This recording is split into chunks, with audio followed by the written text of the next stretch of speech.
Buenas, professor Antônio. Olha, estava aqui pensando, nós vimos no episódio passado sobre as escolas de ler e escrever dos povoados missioneiros, não é? Então, hoje vamos conversar sobre as bibliotecas, a produção de livros nesses povoados. Antônio, essas bibliotecas eram iguais às bibliotecas que existem hoje? Buenas, Argeniro! Se formos procurar espaços como os que conhecemos hoje, cheio de livros, com empréstimos públicos e com pessoas sentadas à mesa pesquisando, não.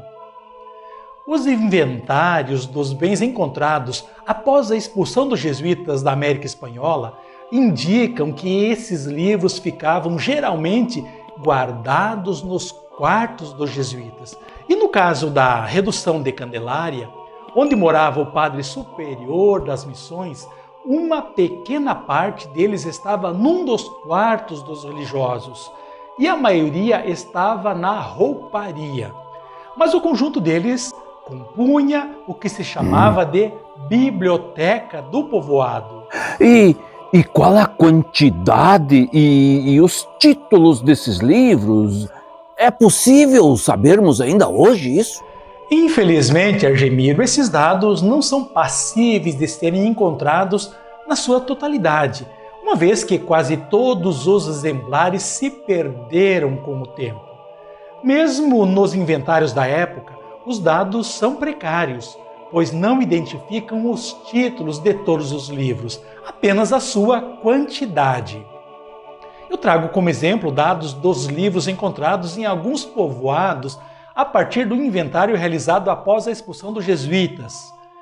De forma geral, além de breviários, missais, manuais, rituais romanos, livros de crisma, de batismo, de casamento, de enterros e documentos internos da Companhia de Jesus, no povoado de Santo Ângelo, ou San Ángel, consta que o número de obras catalogadas chegava a 324.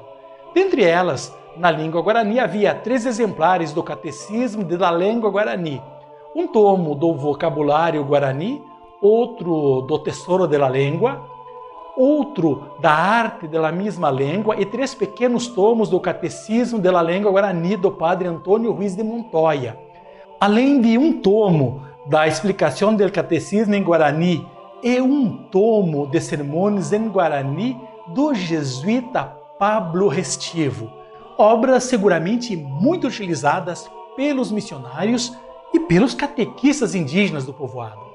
O inventário dos bens do povoado de São Borja indica a existência de 200 tomos de várias obras, sem especificar títulos. Os títulos de livros na língua guarani se repetem nos demais povoados. São Lourenço tinha 103 obras. São Luís possuía 310, sendo 18 tomos de doutrinas, exemplos e sermões, vocabulários e tesouros em língua guarani, e mais de 40 pequenos livros. São Miguel tinha 86, São Nicolau 230.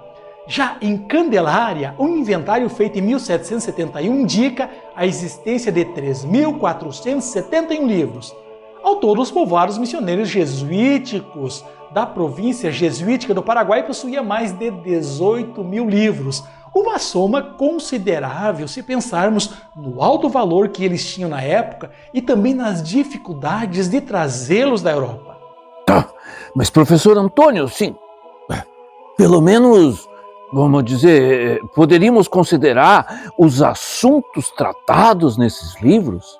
Sim, há estudos sobre o acervo encontrado em Candelária. Em escala menor, isso poderia ser replicado nos demais povoados missioneiros. Uma análise do material nos mostra livros de história da Companhia de Jesus, vida de santos, teologia, especialmente de teologia moral, espiritualidade, direito canônico, matemática, doutrina, gramática, medicina, astronomia, agricultura, artes, filosofia, estudos sobre o carisma jesuítico, cartas, arquitetura, assuntos militares, enfim, um conjunto de assuntos que abrangia boa parte dos conhecimentos clássicos do período.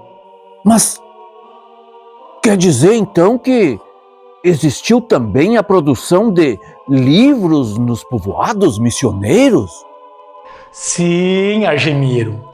Várias obras, ou parte delas, foram escritas pelos missionários quando estavam nos povoados, embora muitos tenham sido publicados na Europa, como a gramática, o vocabulário, o Tesouro de la Língua Guarani e um catecismo de Antônio Ruiz de Montoya, publicado pela primeira vez em 1639 em Madrid. Mas outros livros foram publicados nos próprios povoados missioneiros. Quanto a isso, há um debate ainda em aberto sobre se teria existido somente um equipamento de impressão de livros ou se uma mesma prensa teria sido deslocada para pelo menos 3 locais, onde teriam sido impressas obras escritas tanto por jesuítas quanto por indígenas. Vários foram os livros impressos nos povoados missioneiros, como a tradução feita pelo padre Joseph Serrano para a língua guarani do livro Da Diferença entre o Temporal e o Eterno, escrito pelo padre Juan Eusébio Nierenberg, em 1705, no povoado de Loreto. Outras impressões de livros foram feitas posteriormente, também nos povoados de Santa Maria Maior e San Javier. Contra o argumento de que existisse somente uma prensa, há o fato de que existiam diferenças entre os tipos de letras quando comparadas às obras conhecidas. Antônio, por favor, fale mais um pouco sobre os escritores indígenas. No próximo episódio, veremos sobre a prática cotidiana da leitura e da escrita nos povoados missioneiros feita pelos indígenas. Mas hoje eu quero destacar os escritores indígenas de livros. Existiam os copistas, aqueles que copiavam e ilustravam livros com tanta perfeição que, dizem os missionários, não se podia distinguir entre os originais das cópias. Mas existia quem compusesse livros. E um dos destaques indígenas foi o cacique Nicolas Yapuguai, músico e linguista do povoado de Santa Maria Maior, integrante da equipe de especialistas indígenas do também linguista Padre Pablo Restivo, que publicou no mesmo povoado, utilizando a tipografia que lá existia, uma densa obra na língua guarani chamada Explicación del Catecismo en Lengua Guarani, em 1724, e Sermões e Exemplos em la Lengua Guarani, publicado no povoado de São Francisco Javier em 1727. Ou seja, os guaranis se apropriaram da escrita e alguns se tornaram intelectuais cristãos, sendo muito apreciados por isso pelos próprios jesuítas. Embora o material não tenha chegado até nós, o padre José Peramás escreveu que conhecera 2 indígenas que teriam produzido textos não religiosos. Olha, muito obrigado, professor Antônio. Esse episódio me trouxe umas informações que, olha, sobre os livros, sobre as bibliotecas nas missões. Olha, desconhecia. Muito obrigado. Gostei muito. Já estou pensando umas coisas para lhe perguntar. O senhor aguarde, vai vir mais perguntas. Espero que tenhas gostado do assunto tratado nesse episódio. Até o próximo. Aguidevete. Obrigado.